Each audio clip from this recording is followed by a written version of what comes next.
ये सत्र बहुत ख़ास है।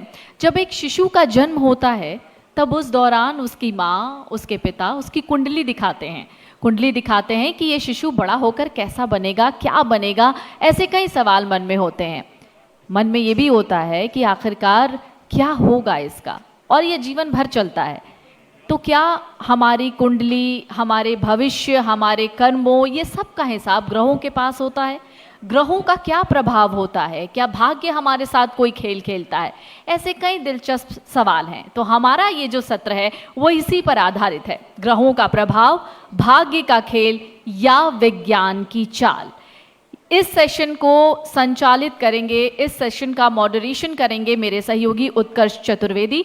और इस सेशन के लिए मैं आमंत्रित करना चाहूँगी आदरणीय ज्योतिषाचार्यों को जो इस वक्त यहाँ पर मौजूद हैं। एक एक करके मैं उनका नाम लूँगी, कृपया मंच पर आइएगा। सबसे पहले मैं बुलाना चाहूँगी मंच पर इस सत्र के लिए आदरणीय ज्योतिषाचार्य रमेश सेमवाल जी को।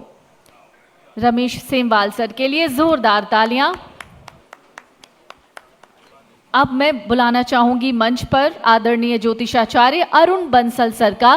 प्लीज अरुण बंसल सर आइए और इस सत्र में आपकी दिलचस्प बातें, दिलचस्प जवाब सुनने के लिए हम आतुर हैं।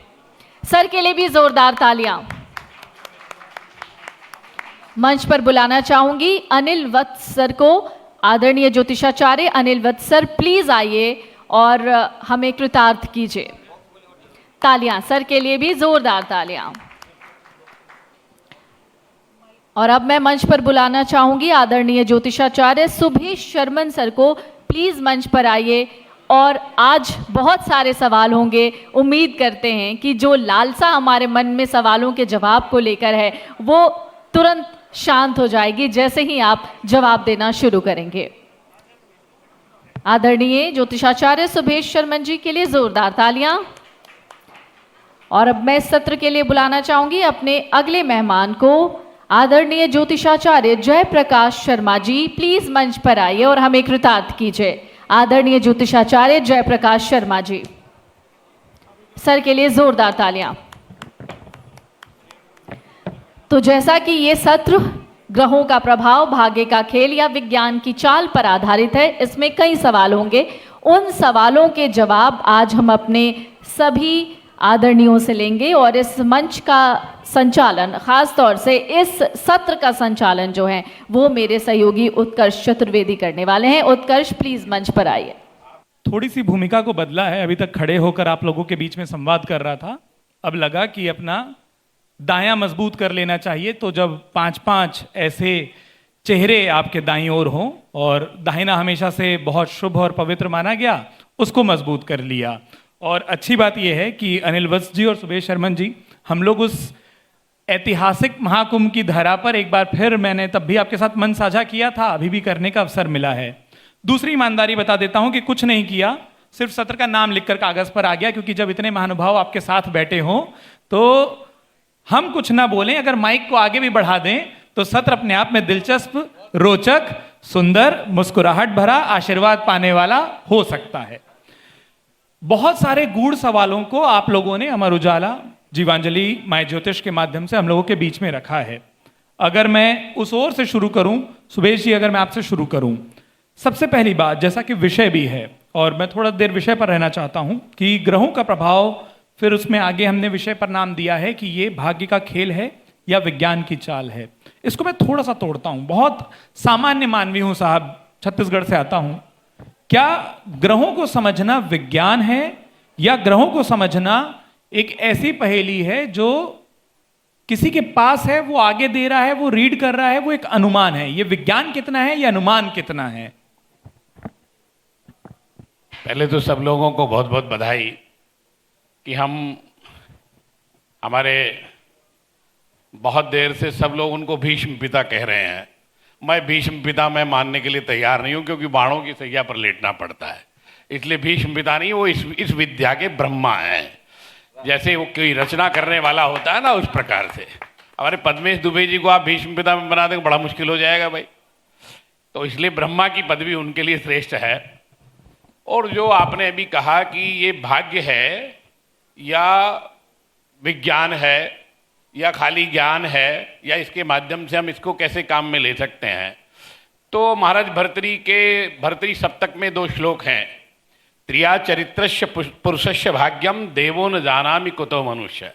आदमी जान ही नहीं सकता स्त्री का चरित्र और जो है वो मनुष्य का भाग्य कौन बांध सकता है। और उन्हीं महाराज भर्तृ ने लिखा है, भाग्यम फलति सर्वत्र न विद्या न पौरुषम।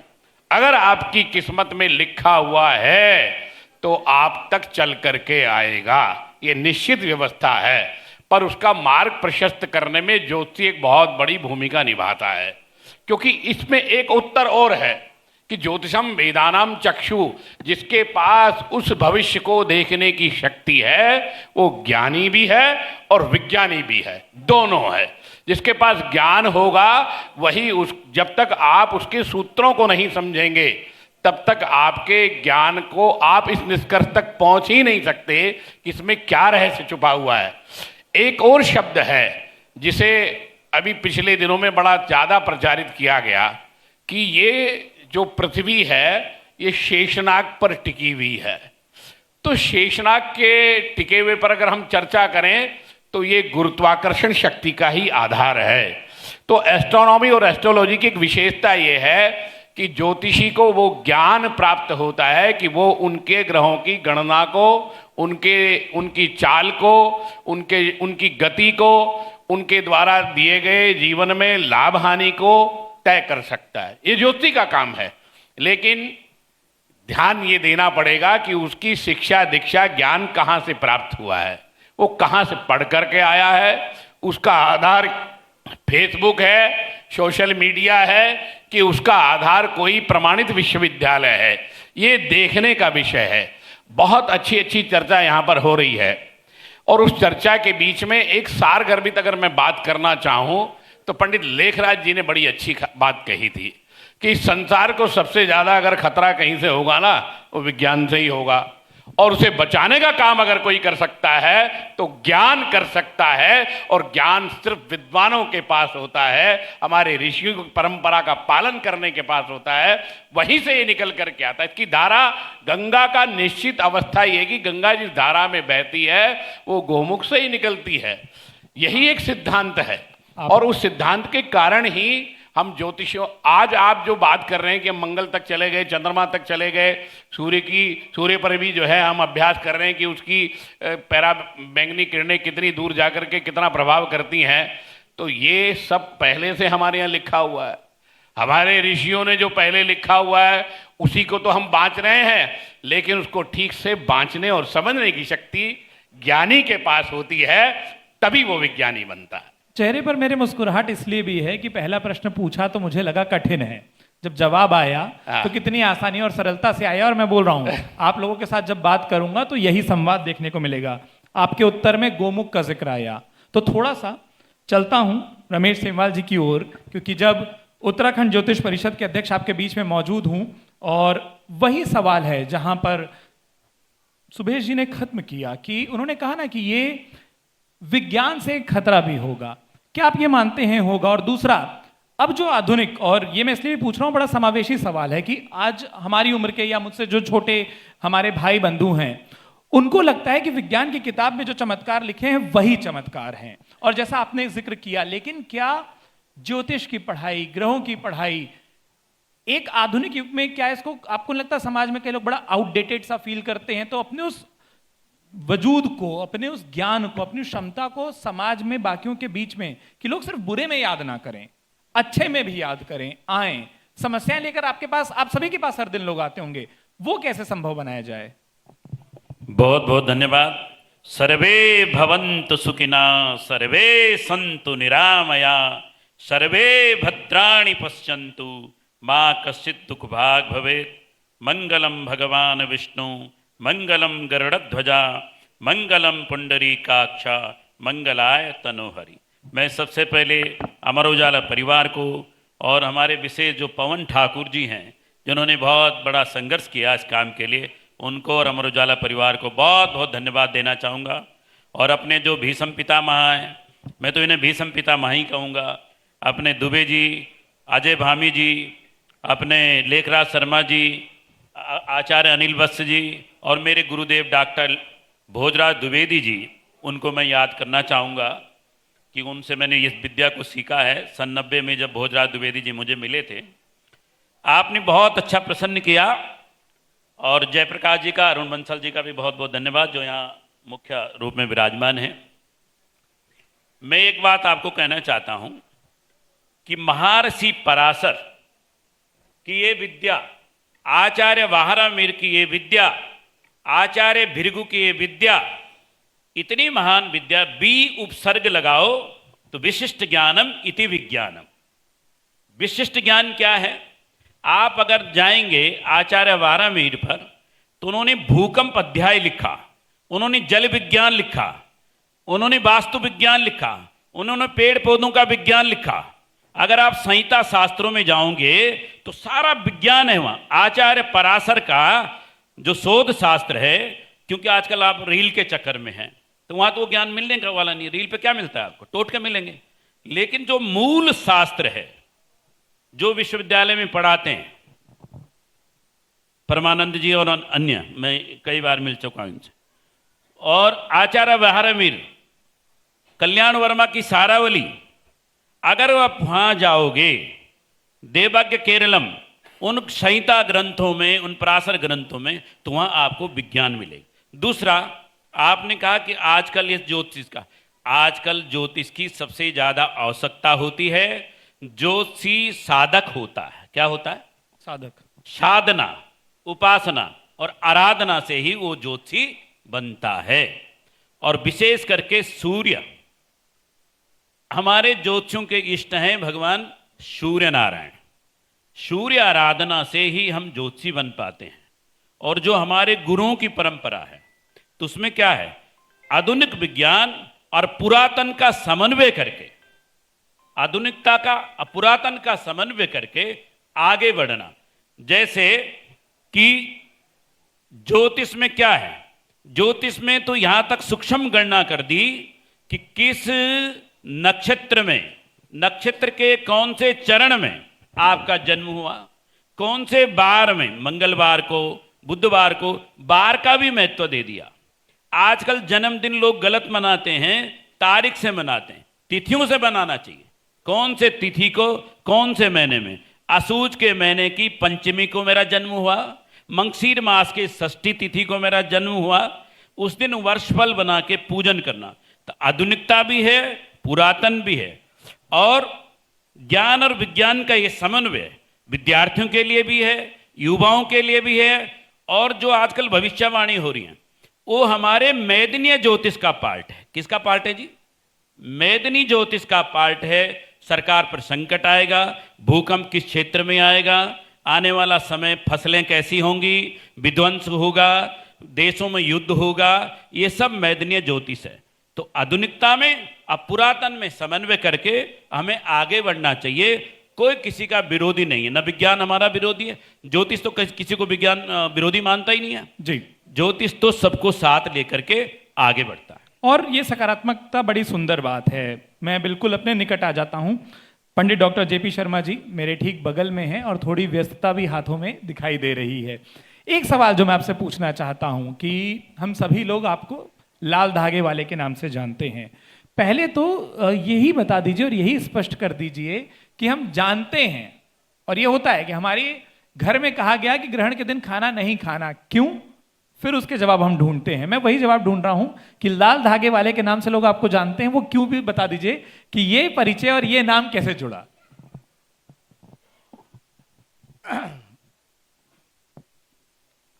सबसे पहले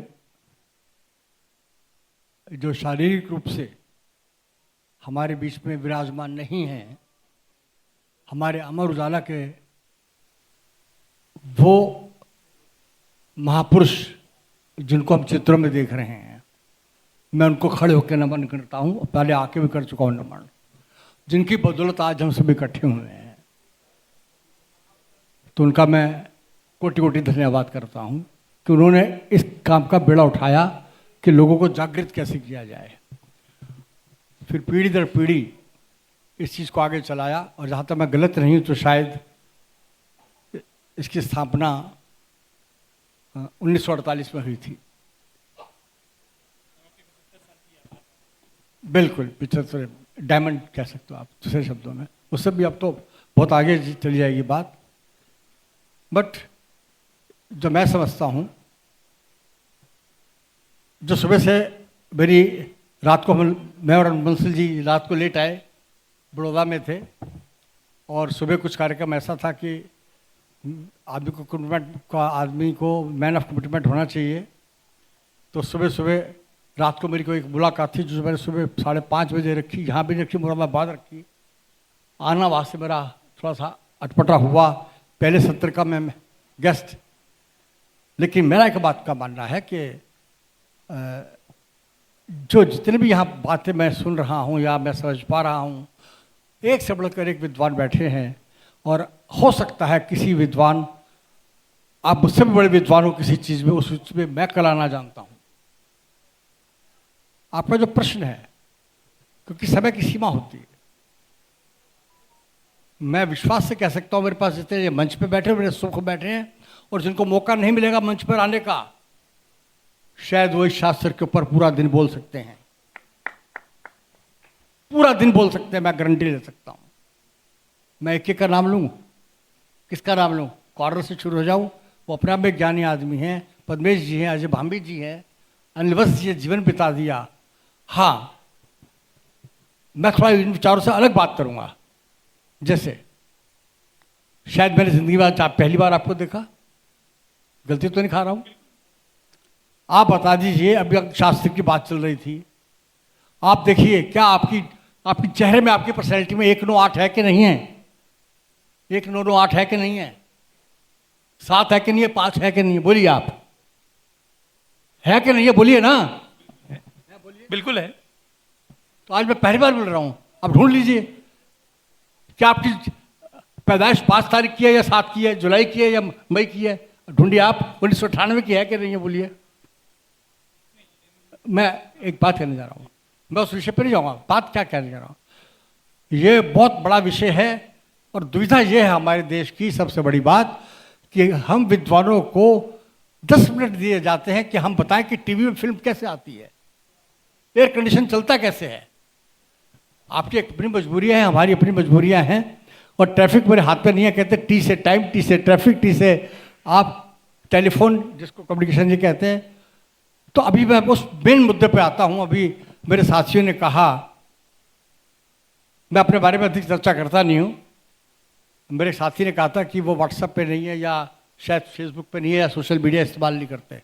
किसी मेरे साथी ने कहा था, परहैप्स शायद आपने कहा था कपिल जी। आप मुझे ढूंढ लीजिए, पिछले 10 साल से मैं फेसबुक पे नहीं हूँ, मैं व्हाट्सएप पे नहीं हूँ, पहला आदमी हूँ। और मैं जिसको कहता हूँ मैं व्हाट्सएप पे नहीं हूँ, मैं फेसबुक पे नहीं हूँ, मैं सोशल मीडिया पे नहीं हूँ, तो कोई यकीन नहीं करता। क्यों? वो बहुत अच्छा विषय है, प्रभु का एक आशीर्वाद है। प्रभु ने मुझे सब कुछ दिया, एक चीज छोड़कर, समय का अभाव। सबके पास सब कुछ हो सकता है, लेकिन शायद समय का अभाव सबके साथ हो सकता है। मैं बिल्कुल वो बात कहूँगा, और जो मैं कहता हूँ अपने मुंह से वो कहता हूँ, जो मेरे दिल में है, मेरे दिमाग में है, मेरी सोच में है, मेरी आत्मा में है, वही मेरी जबान में आएगा। और जो आदमी सोचे कुछ, करे कुछ, दिखे कुछ, हो कुछ, उसे मैं इंसान मानता ही नहीं हूँ। और इस शास्त्र से संबंधित जो मेरे साथी लोग इकट्ठे हुए हैं, मैं विश्वास से कह सकता हूँ, पीड़ा ये मेरे मन की है। जरा सब मेरे साथ से सुन लीजिए। बार बार हमें क्यों जताना पड़ता है कि ज्योतिष एक विज्ञान है, ज्योतिष एक साइंस है? क्या डॉक्टर डंका मारते हैं इस बात तक कि हम डॉक्टर हैं? क्या वकील एसोसिएशन में कहते हैं वकील हैं? हाँ, ये मेरे मन की पीड़ा है पहले दिन से। अंग्रेजों ने क्या काम किया? थॉमस ने सारे गुरुकुल बंद करा दिए, संस्कृत खत्म करा दी। क्या काम किया? कल्चर खत्म कर दिया। टू द पॉइंट, आज हम कहाँ खड़े हो गए? भाषा के नाम पर हम क्या कर रहे हैं? और क्षमा मांगता हूं, अपने कोरोना का जिक्र आया था अभी, गलती तो दिखा रही, आपने शायद जिक्र किया था कोरोना का जिक्र। मैं पहला आदमी जिसे 9 मई 2020 को जब कोरोना आया था, 9 मई को हमारी कॉन्फ्रेंस हुई थी। अरुण बंसल जी फाइफास के प्रेसिडेंट हैं, और मैं चीफ पैटर्न हूँ, जिसके 150 सेंटर आज पढ़ा रहे हैं ज्योतिष को। तो समय लंबा हो जाएगा, लेकिन टू द पॉइंट बात कहूँगा। मैंने कहा था जी मैं 11 लाख का इनाम दूंगा, कोरोना कब खत्म होगा मैं उसके पैर छूंगा, हाथ गले में पहनाऊंगा, मैं पहला आदमी हूँ। और आज फिर कहने जा रहा हूँ इस माध्यम से, खड़े होकर आप ज्योतिष का कार्यक्रम करिए, लेकिन उसका कोई निष्कर्ष निकालिए, जितनी देर मर्जी निकालिए। जैसे आज का निष्कर्ष एक है, क्या कि ये एक विज्ञान है, और जब तक ऐसे परिवार के लोग जिंदा हैं ज्योतिष शास्त्र को खत्म कर नहीं सकता। ये सारी लोग बता रहे हैं, मैं जिधर देखता हूँ सारे विद्वान हैं। हो सकता है सबसे आखिरी की लाइन वाला मुझसे भी बड़ा विद्वान हो, उसको सिर्फ मौका नहीं मिला है। मन की पीड़ा ये है, आदमी कहता है सोशल मीडिया या मोबाइल खराब हो गया या एआई आगे ये करेगा। मेरे को समझ में ये नहीं आता वो कौन सा युग था जब देवता इंद्र ने भेष बदल के क्या किया ऋषि गौतम के परिवार में। वो कौन सा युग था? उस टाइम एआई था क्या? आज जब हम जी भी आपसे पूछता हूं, उस टाइम ग्रह नहीं थे? हम इतने साल गुलाम रहे क्या हमारे ग्रह नहीं थे? हमने अंग्रेजों की गुलामी किया, हमारे ग्रह नहीं थे? एक बात शास्त्र की सबसे पहली और आखिरी, बच्चा 9 महीने का पेट में बाद में बनता है, आंख हाथ पैर 5-6 महीने के बाद उसकी हलचल शुरू होती है। जिस अंधेरे में वो रहता है, अंधेरा क्या है? शनि, सैटर्न, शनि ग्रह मेन। हम क्या देते हैं, राहु अब पैदा हुआ, राहु ने तो अमर छक लिया बहुत पहले से। अगर मैं 100 से ऊपर किताबें लिख चुका हूं और मुझे कुछ और लिखने की आवश्यकता नहीं है, तो मेरे मन की कुछ पीड़ाएं हैं। आप किसी भी महफिल में मिलवा लीजिए किसी को, किसी meet doctor Sharma, glad to meet you. Meet engineer doctor, is engineer from Calcutta, glad to meet you. फलाना फलाना, सबसे ग्लैड टू मीट यू। आप जो चीज बड़े अच्छे पामिस्ट हैं, सामने वाला क्या कहता है? 99% लोग क्या कहते हैं? I don't believe in palmistry. अरे हाउ डी हु आस्क्ड यू? एक इंट्रोडक्शन दिया है। हमारा स्टेटस जब तक ये ठीक नहीं होगा, ये मेरे मन की पीड़ा इस मन से कह के जा रहा हूं, जब तक इसे बेसिकली पहली क्लास से नहीं लागू होगा, ये जब तक इसको पढ़ाया नहीं जाएगा गुरुकुल की तरह, तब तक हमारा वो सम्मान नहीं प्राप्त होगा जो हमें पूरी दुनिया में चाहिए। आप बताइए, क्या रात के अंधेरे में आपसे कौन सा कल्चर नहीं करता? मेरे से बॉलीवुड का आधा बॉलीवुड मेरी जेब में है, आज मैं पहली बार कह रहा हूं। लेकिन क्या इस दिन में कहेंगे टीवी पर? क्या कहेंगे? आपको कहेंगे कि मुझे नीलम किसे पहनाया, मैंने मनसा का नाम जलसा क्यों कर रखा मिलते से? उसका एक वजह है, आप जैसे लोग जागृत करा रहे हैं, मैं उसी के लिए धन्यवाद करता हूं। मुझे कहा गया था कि आपको थोड़ी देर के जाना, पहले सत्र में मैं लेट हुआ, उसके लिए मैं क्षमा प्रार्थी हूं, क्योंकि मैं देर करता नहीं, देर हो जाती है। बॉलीवुड से हूं ना, तो कहूँगा जरूर इस बात को, और ज़्यादा कहूँगा तो ऐसे भी कर दूंगा मैं। तो मेरा सिर्फ टू द पॉइंट बात यह है कि हमारा प्रयास, आपका प्रयास कोई ना कोई रंग लाएगा जरूर। हाँ, ये जरूर कहूँगा मन की पाठ, कुदरत ने जब इंसान बनाया था तो मोबाइल से भी खराब था। सॉरी, 1 मिनट रोलूंगा। जब मोबाइल बना, उससे पहले जब आदमी बना वो भी उससे खराब था, क्योंकि शैतान साथ में पैदा हुआ। आंखों से अच्छा काम लो या बुरा, हाथों से अच्छा काम लो या बुरा। जब शास्त्र कहता है बच्चे का भाग्य पहले लिख दिया जाता है कि ये पढ़ेगा कितना, लिखेगा कितना, किस्मत कैसी होगी। अरे मंद बुद्धि वाली जो नाला बांध नहीं सकती, बेचारी 16 साल की बिटिया मेरे संपर्क में है, उससे मैं कर्म क्या कराऊंगा? प्राप्त का भोग उसे भुगतना ही पड़ेगा। और मैं फिर एक बात कहूँगा आखिर में आकर के कि अपनी हिम्मत मत हारिए, इसी तरह से प्रयास करते रहिए। और आपको सबके बीच में कहने जा रहा हूँ, अरुण जी मैंने अनाउंस किया था बहुत जल्दी एक लिमेरिजन में कार्यक्रम कहूँगा। मैं पहला आदमी जिसने 5 स्टार होटल में शुरू कराया था कार्यक्रम। ज्योतिष एक विज्ञान है, future of Jammu and Kashmir, if I am not wrong, गलत तो नहीं जी? ये सारे कार्यक्रम कराए, लिमेरिजन कनिष्क का जब उसका नाम था। आपका प्रयास बहुत अच्छा है, और मैं तो भाई बड़ा खुल के पैसे कमाने के लेता हूँ, बोलने के लेता हूँ, गाइडलाइंस के देता हूँ। लेकिन एक बात मैंने सीखी कृष्ण से, गीता से, भागवत से। उसने कहा था भटकवा जब कभी आपके पास आ जाए तो उसको राह दिखा देना कृष्ण की तरह, उसको भटकाना मत। प्लीज उन लोगों पर मत जाइए जो भटका रहे हैं। ये भटका रहे थे, भटका रहे हैं, भटकाते रहेंगे। ये आपकी अपनी किस्मत है, आप किसको मिलते हो। और ज्योतिष से बड़ा वो विज्ञान है नहीं। No science can predict the child who is born today what he will be after 25 years, but this science can predict कि he will be doctor, engineer or whatsoever he will be. No science can predict हम कब काम आते हैं। Astrologer, हम astrologer नहीं है, हम एडवोकेट्स भी हैं, जज भी हैं। फैसला हमारी फेवर में होगा कि नहीं, मेरा बच्चा पढ़ेगा या नहीं, जब शादी नहीं हो रही तो शादी होगी कि नहीं। हम प्रोफेसर भी हैं, जज भी हैं, और जो काम नहीं हो सकता हम काम आते हैं। जब बच्चा आईसीयू में होता है, माँ बाप आईसीयू में होते हैं कि कब डिस्चार्ज होगा, तो तब हमारा शास्त्र काम आता है। इसके बारे में ये कहूँगा भाग्य भाग्य भाग्य, मेरा भाग्य अच्छा ना होता तो मैं आपके बीच में कैसे बैठा हुआ होता? आप बता दो, मैं हाथ जोड़ के पूछता हूँ, क्या अगर मेरा भाग्य अच्छा ना होता मैं आपके बीच में होता? हाँ, फक्र से कह सकता हूँ, मैं माँ के गर्भ में 6 घंटे बाद मेरी परिवार में मेरा जन्म हुआ। उससे पहले मेरे ग्रैंडफादर ने मेरी पत्नी बना दी, पुत्रवान होगा, इसके कन्या नहीं होगी, समुद्र के किनारे प्रॉपर्टी बनाएगा, देश विदेश में नाम कमाएगा, और आज जो सही निकल रहा है। तो मुझे किसी को एविडेंस देने की जरूरत नहीं है, मैं अपने आप में, मैं जहाँ खड़ा होता हूँ मैं अपनी रनिंग से शुरू करता हूँ। नमस्कार। जेपी शर्मा जी मुंबई से आए हैं। इसको अगर मैं न भी बताता तो जब उन्होंने बोला कि मैं देर करता नहीं, देर हो जाती है, जहां मैं खड़ा होता हूं लाइन वहीं से शुरू हो जाती है। ये 2 क्रम बता देते हैं कि ये मुंबई से आए हैं। और सिर्फ पीड़ा नहीं है मन में, एक और करियर ऑप्शन हमको दिखाई दे रहा है जिसको आप बड़े आराम से आजमा सकते हैं कि जिस तरीके से आपने बहुत अच्छे संवाद और डायलॉग बोले हैं वो। मैं अपना हक ले लेता हूँ बोल माइक के लेकर। एक बात और बोलूँगा, क्षमा मांगता हूँ इसके लिए। मैं कर्तव्य पूरा निभाना जानता हूँ और हक पूरा रखता हूँ। हमने क्या ज्योतिषियों ने लोगों के घर ठीक नहीं कराए थे वास्तु के हिसाब से? क्या नग नहीं पहनाए थे? क्या उनको नाम के स्पेलिंग ठीक नहीं कराए थे? फिर कोरोना में लाखों जवान बच्चे कैसे चले गए? इतने हजार लोग कैसे दुनिया से चले गए? क्योंकि विधि का विधान। महादेव जब मारने लगते हैं ना रावण को, एक साधु को परेशान करता है, तो पीछे मुड़ के देखते मेरा त्रिशूल किसने पकड़ लिया? नारायण कहते हैं महादेव क्या करने जा रहे हो? आज आप रावण को मार देते तो मैं राम का जन्म कब लूंगा? हम त्रिदेव भी विधि के विधान में अड़चन नहीं डाल सकते।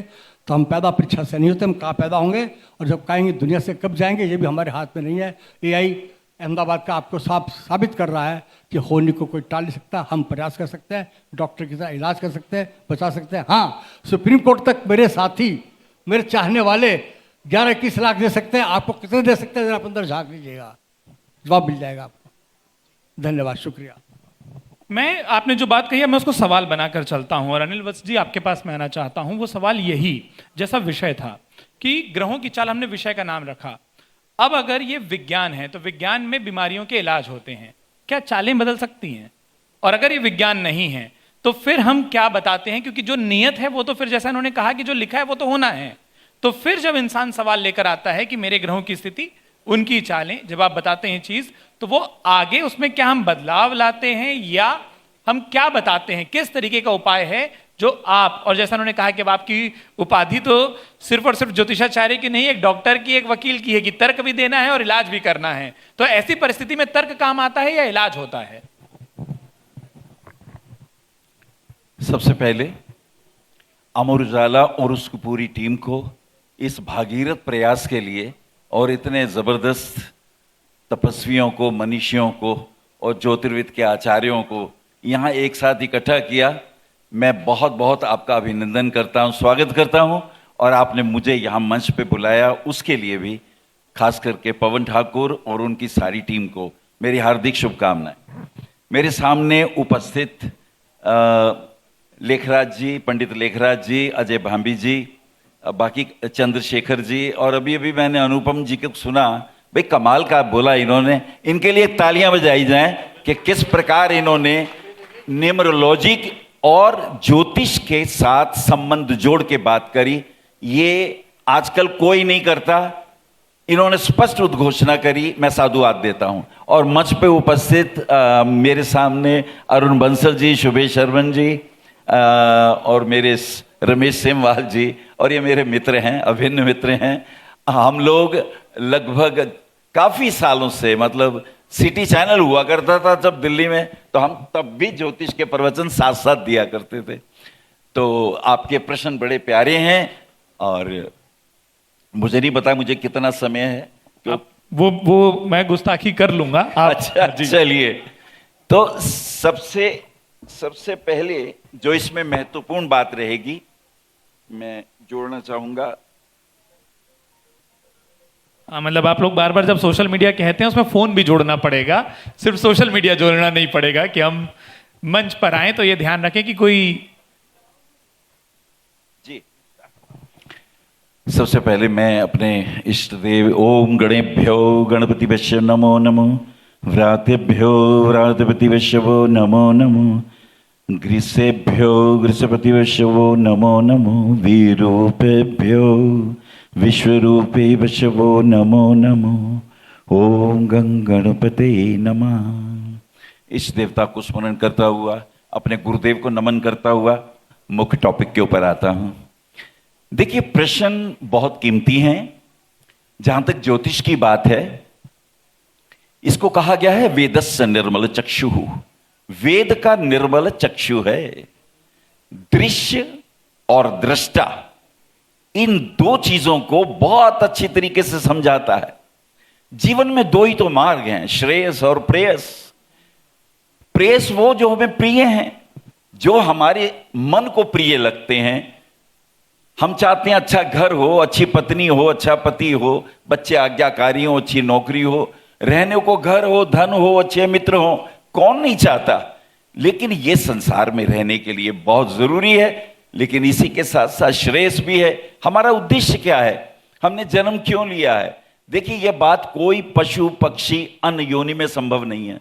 मनुष्य योनि मिली ही इसलिए है। श्रेयस, अपने को भी जानो, मैं कौन था, मेरे क्या कर्म थे, मुझे क्यों मिला ये शरीर, मैं क्यों एक डॉक्टर के घर में हूं, मैं क्यों एक वकील के घर में हूं, मैं अब क्यों ज्योतिषी बन गया हूं, ये मैं क्यों पेंटर हूं, मैं क्यों म्यूजिक डायरेक्टर हूं, मेरा उद्देश्य क्या है? तो श्रेयस मार्गों के अंतर्गत मुझे अपने को भी जानना है। अपने पिछले जन्मों के कर्म में कहां छोड़ आया था। एडिसन ने एक बात कही कि मैंने 1000 से ज्यादा आविष्कार किए, लेकिन दुर्भाग्य यह है कि जब मैं शरीर छोड़ूंगा, मैंने इतना कुछ अर्जित किया है, क्या मैं ये साथ नहीं ले जा सकता? मृत्यु मुझसे छीन लेगी, मेरी मेमोरी में सब कुछ वाश हो जाएगा और फिर से मैं जन्म लूंगा, फिर से पहली क्लास, फिर से दूसरी, फिर का खा गा, फिर ABCD। एक कितना बड़ा मनुष्य जाति के ऊपर एक कितनी बड़ी बात है कि पिछला जो मैंने अर्जित किया वो मैं साथ नहीं ले जा सकता। श्रेयस मार्ग साथ ले जाने की विधि बताता है। श्रेयस मार्ग ये बताता है कि ये जो मस्तिष्क है तुम्हारा, एक तो कॉन्शियस, एक सब कॉन्शियस मस्तिष्क। सब कॉन्शियस मस्तिष्क में वही आता है जो तुम कॉन्शियस मस्तिष्क से सोचते हो। अनुपम जी की एक बात बहुत अच्छी थी कि ये संसार जो है, अंक ज्योतिष भी जो है, ये वाइब्रेशंस हैं, ध्वनि है, तरंगित है। ये तरंगों का विज्ञान है। यहां कोई भी चीज ठोस नहीं है। एक सीमित अवधि में लोहा पिघल जाएगा, एक खास ऊर्जा में पानी पिघल जाएगा, 100 डिग्री पे पानी भाप बन जाता है। हर चीज पिघल जाएगी और पिघलने के बाद फिर वो वाष्पीकरण में भी जाएगी और अंततः सूर्य को जो आत्मा का कारक कहा गया है, उसका अर्थ यह है कि वहां रश्मियां हैं, वहां स्पंदन है। एक मंत्र जिव्य ब्रह्म की बात कही गई है श्रेयस मार्ग के अंतर्गत कि हमें पता होना चाहिए हमारे जीवन के उद्देश्य क्या हैं। आपने बात कही विज्ञान की। विज्ञान का इतना ही अर्थ है विशिष्ट रूप से जानना किसी भी प्रक्रिया को, चाहे मैटर को जान लो, चाहे सूक्ष्म को जान लो, चाहे अपने को जान लो। और सच तो यह है, अगर अपने को जान लिया तो सब कुछ जाना जा सकता है। एक छोटी सी बात मैं कहना चाहूंगा। ज्योतिष के अंतर्गत कुछ चर्चाएं सेमवाल जी ने करी कि हमें अपनी तिथि याद रखनी चाहिए। ये आप स्मरण रखें, हर व्यक्ति एक खास तिथि को जन्म लेता है। उस तिथि के एक देवता होते हैं। मान लीजिए आपने प्रतिपदा तिथि में जन्म लिया तो अग्नि आपके देव हैं। ये ध्यान रखिएगा, इस जन्म में अग्नि के माध्यम से ही आपके सारे कार्य संपादित होंगे। अग्नि एक देवताओं के पुरोहित हैं। पूर्व मैंने देश हित मैंने चाहना, जो संपूर्ण मानवता का हित चाहे। अगर आपका द्वितीया में है तो आपके देव कौन है, तृतीया में है तो देव कौन है। तृतीया में गौरी है, द्वितीया में ब्रह्मा है, चतुर्थी में गणेश है, पंचमी में नाग है, षष्ठी में कार्तिकेय है, सप्तमी में सूर्य है। ये पूरा विधान बोलूंगा तो पूर्णिमा के चंद्रमा है, अमावस्या के पितर हैं। अगर आपको अपनी तिथि याद नहीं है, आप इस ज्योतिष करने का आपको कोई हक नहीं है। आपका पहली पूंजी ही तिथि है, दूसरी पूंजी वार है। और वार का महत्व होरा के अंतर्गत आता है। सेमवाल जी ने होरा का जिक्र किया, अनुपम जी ने होरा का जिक्र किया, तो इनकी बातों को मैं वो वैल्यू दे रहा हूं। होरा शास्त्र या होरा काल, होरा एक का सिंपल अर्थ हमने ये समझ लिया कि लगन के साथ हमने जो हमारे वर्ग हैं, षोडश वर्ग हैं, होरा का संबंध द्वितीय भाव से है। द्वितीय भाव कुटुंब का है, वाणी का है। आपका द्वितीय भाव वाणी का भी है, बोलने का भी है, विद्या का भी है और धन का भी है। लेकिन यहां होरा को और बारीकी से लेके जाइए। जन्मकालीन होरा को अगर आपको ज्ञान है, आपका जन्म मान लीजिए रविवार को होता है और मान लीजिए सूर्योदय के पहले ही 1 घंटे में होता है, तो आपने सूर्य की होरा में जन्म लिया है। ये जो सूर्य की होरा है हर 8 घंटे के बाद रिपीट होती है। अगर 6 बजे ये आई है तो फिर 2 बजे आएगी, फिर रात के 10 बजे आएगी। अगर आपको इस होरा का, अपने जन्म होरा का ज्ञान है, तो दूसरा आपका जो गॉड फादर है इस जन्म का, वो सूर्य है। ये जो वार का अधिपति है, इसमें जब कभी भी आप कोई श्रेष्ठ काम करेंगे, शुभ काम करेंगे, आपके संकल्प पूर्ण होंगे, क्योंकि जन्म के वक्त ये आपके गॉड फादर बन के आए हैं। और इन होरा के बाद अगर और बारीकी से मैं बात कर लूं, जो कि हमें बहुत बारीकी से ज्योतिष के माध्यम से समझनी चाहिए, कि देखिए ज्योतिष में पुरुषार्थ की बात कही गई, धर्म अर्थ काम मोक्ष। तो जन्म पत्रिका 1, 5, 9 धर्म का भाव है, 2, 6, 10 अर्थ त्रिकोण है, 3, 7, 11 कामनाओं की पूर्ति का त्रिकोण है और 4, 8, 12 मोक्ष का त्रिकोण है। अगर किसी भी व्यक्ति की जन्म पत्री में 4, 8, 12 में ग्रह ज्यादा हैं, ये व्यक्ति इस जन्म में श्रेयस मार्गों पे जाएगा ही। इसकी पत्री में मोक्ष के मार्ग खुले हुए हैं। जन्म पत्री देखते ही पता लगा लो ये करना क्या चाहता है। अगर उसकी जन्म पत्री में 2, 6, 10 भाव में ग्रहों की स्थिति ज्यादा है, ये अर्थ पैसा कमाने के लिए ये वैश्यवृत्ति का आचार्य बनेगा। इसे धन कैसे कमाया जाए, छोटे छोटे सूत्र हैं। चलिए एक बहुत कीमती सूत्र आपको देने जा रहा हूं। ये गुरुगम्य विद्या है और शायद आप पहली बार सुनेंगे। अगर मैं अतिशोक्तिपूर्ण वर्णन ना करूं, गुरुदेवों को छोड़ता हुआ, वो तो ऋषि मुनि हैं। चलिए मैं आपको एक बहुत कीमती बात बताने जा रहा हूं। सपोज आपकी मेष राशि है, सपोज आपकी मेष राशि है। जिनकी मेष राशि है हाथ उठा लो, एक मिनट हाथ उठा लो एकदम। मेष राशि, अश्वनी भरणी कृतिका, बगल में भी है, वहां पर भी हाथ उठे हैं। जय हो प्रभु, जय हो। तो इनको अश्वनी भरणी कृतिका 3 नक्षत्र इनका मार्ग बदलेंगे इस जीवन में। अश्वनी, लगन पे आऊंगा बाद में। पहले तो ये 3 हैं, अश्वनी भरणी कृतिका। अश्वनी के आचार्य केतु, भरणी के आचार्य शुक्राचार्य और कृतिका के आचार्य सूर्य। तो केतु मोक्ष मार्गी है, शुक्र इस संसार के कंप्यूटर के जगत के एक्सपर्ट बनाएगा।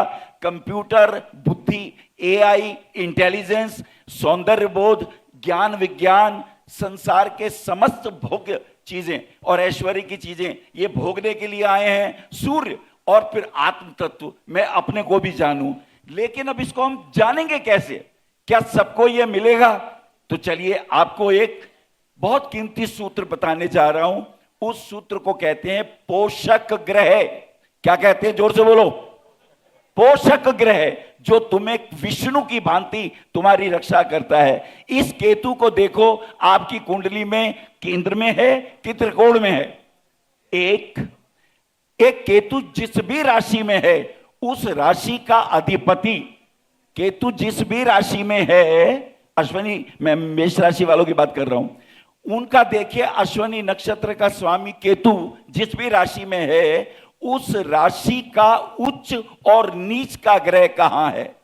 फिर से सुन लें, केतु जिस भी राशि में है, उस राशि का जो अधिपति, मान लो केतु शुक्र की राशि में है, 7 नंबर पे है। अब आप शुक्र की उच्च राशि मीन और शुक्र की नीच राशि कन्या, इस बुध और गुरु को देखिए, क्या ये केंद्र में है, क्या ये चंद्रमा से केंद्र में है, क्या ये सूर्य से केंद्र में है। आपने सुदर्शन पद्धति की बात करी थी, तो ये व्यक्ति केतु मोक्ष के मार्गों पे, आध्यात्मिक में मार्गों पे ध्वजा फहराएगा। ये है सूत्र। अब आप देखिए, अश्वनी के बाद पहला अश्वनी, फिर भरणी, शुक्र को देखिए।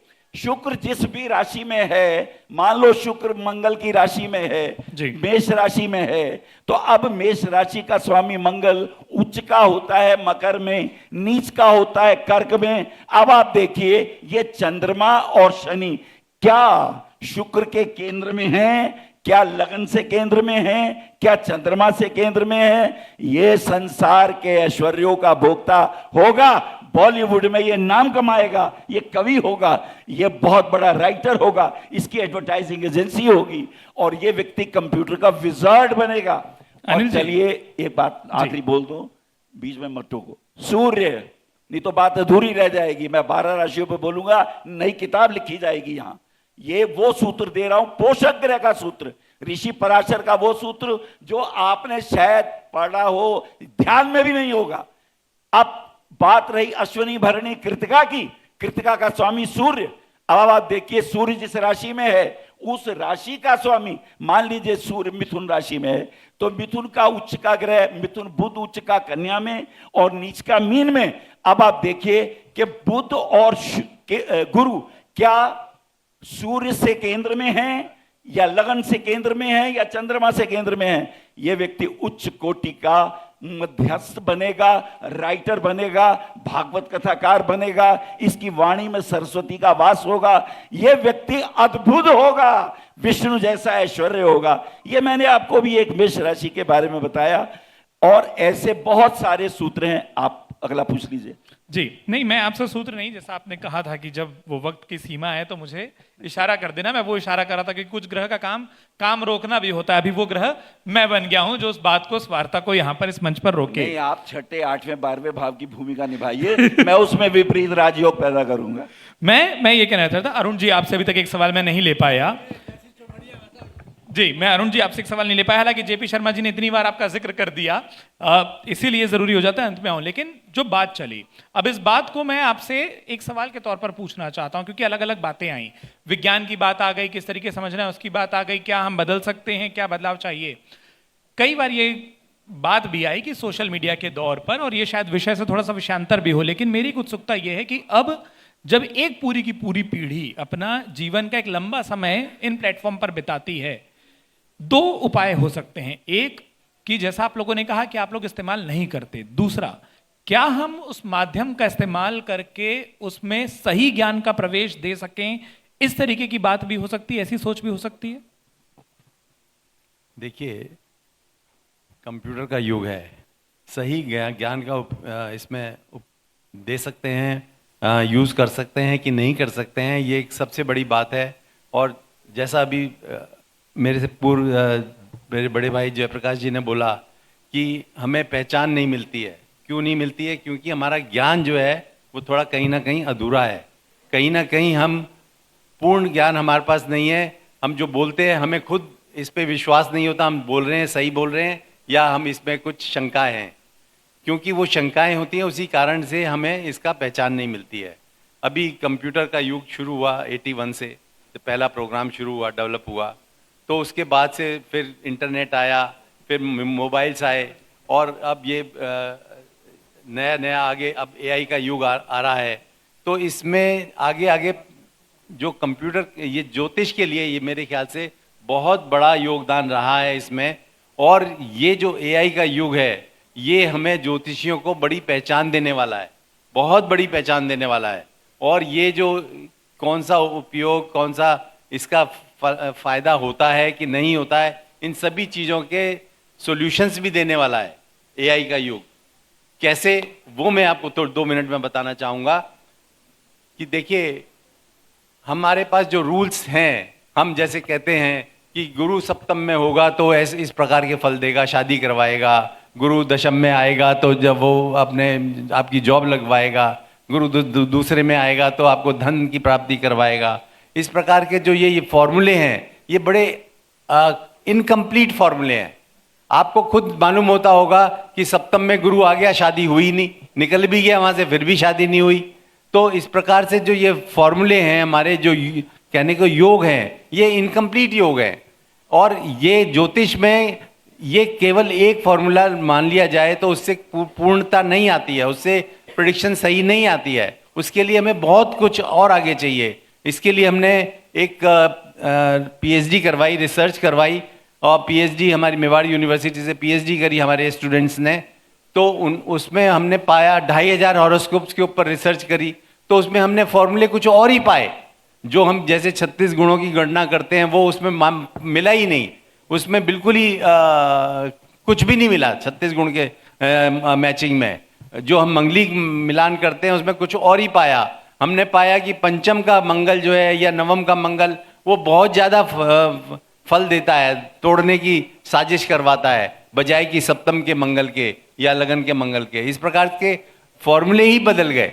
तो एआई का जो युग आने वाला है वो बेसिकली क्या है, वो अपने फॉर्मूले अपने आप ही बनाने वाला है। उसमें आपको ये फॉर्मूले फीड करने की ज़रूरत नहीं है।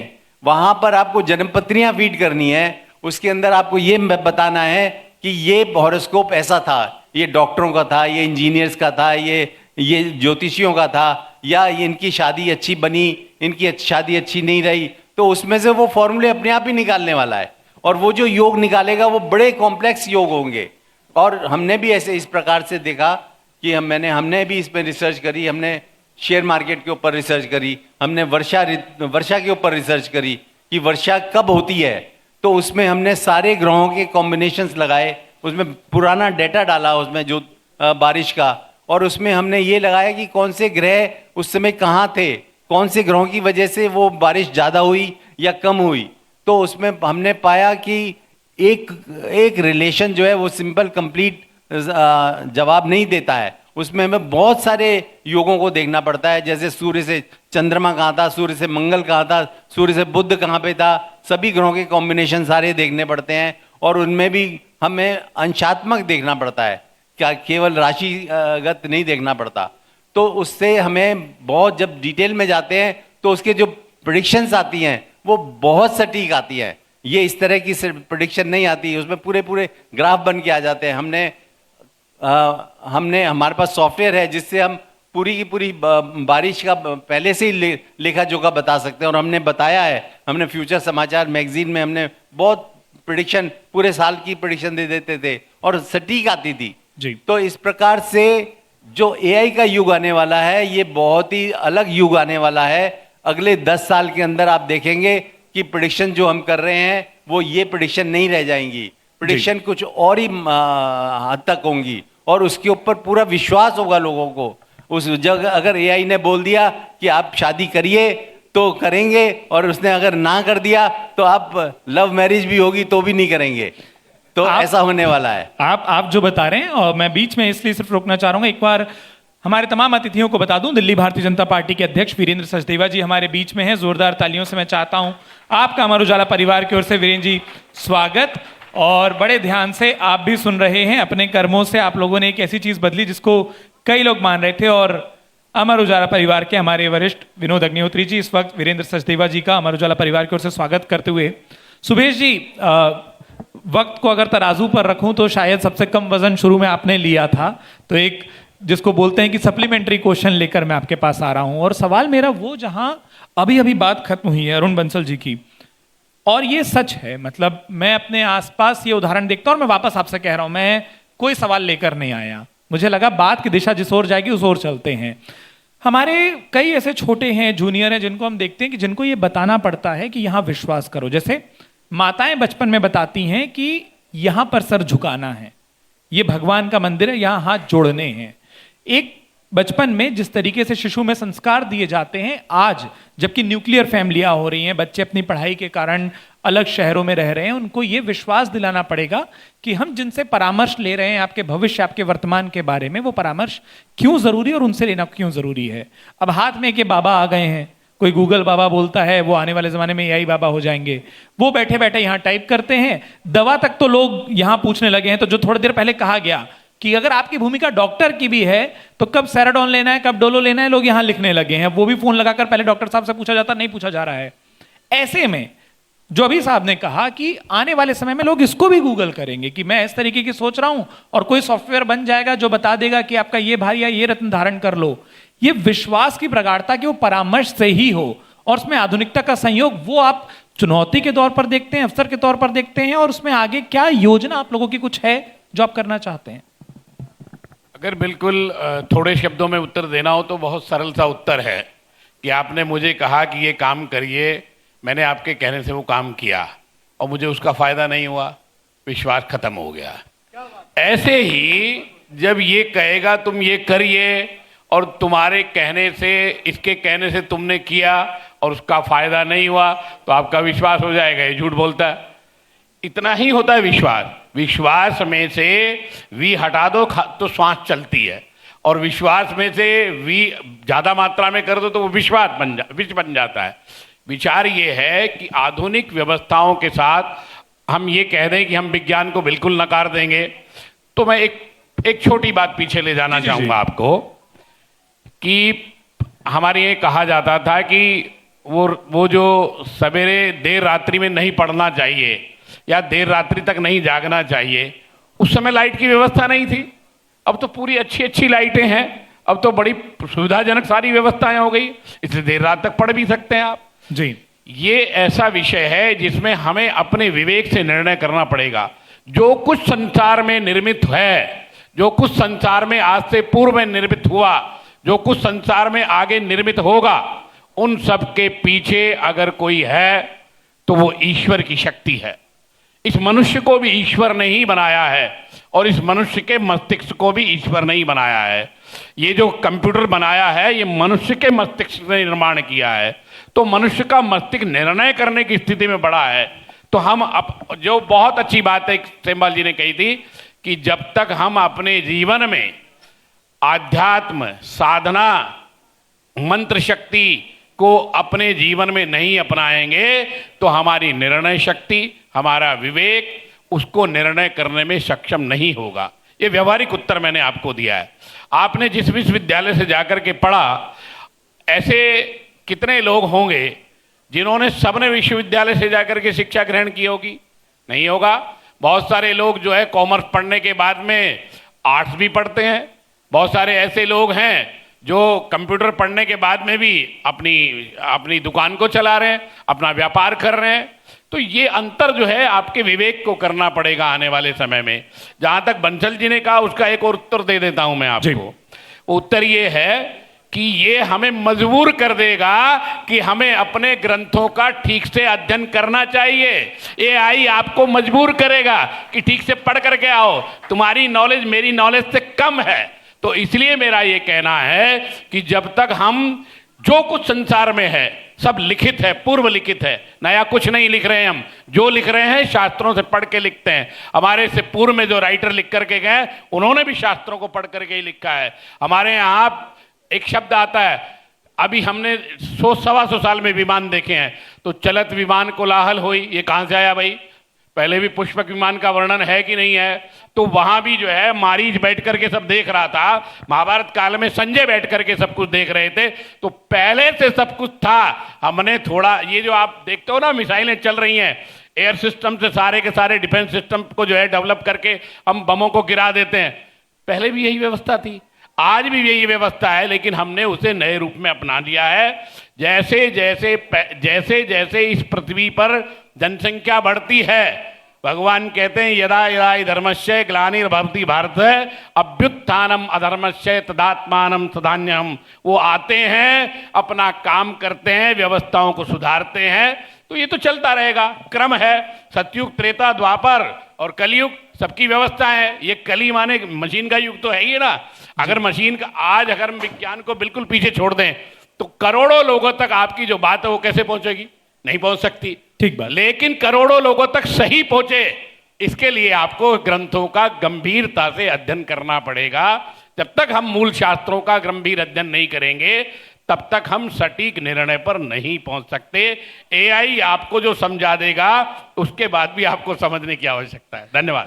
आपने एक लाइन कही अभी कि अगर आपसे सवाल पूछे जाएंगे और उसका जवाब देने के लिए आपको उनको बैठाना पड़ेगा जिन्होंने अध्ययन किया हो। हमने वही शॉर्टकट अपनाया है कि शास्त्रों का अध्ययन करके हम जवाब ढूंढने से बेहतर है जिन्होंने शास्त्रों का अध्ययन किया है उनको अपनी दाहिनी ओर बैठा दें, उस मंच को सुसज्जित कर दें। मुझे इशारा हुआ है कि हमारे इस कार्यक्रम में हमारे जो अतिथि हैं, मुख्य अतिथि हैं गजेंद्र सिंह शेखावत जी, वो कुछ देर में आएंगे और उससे पहले मुझे अगले सत्र की ओर भी बढ़ना है, तो मंच को इसलिए तैयार करना है।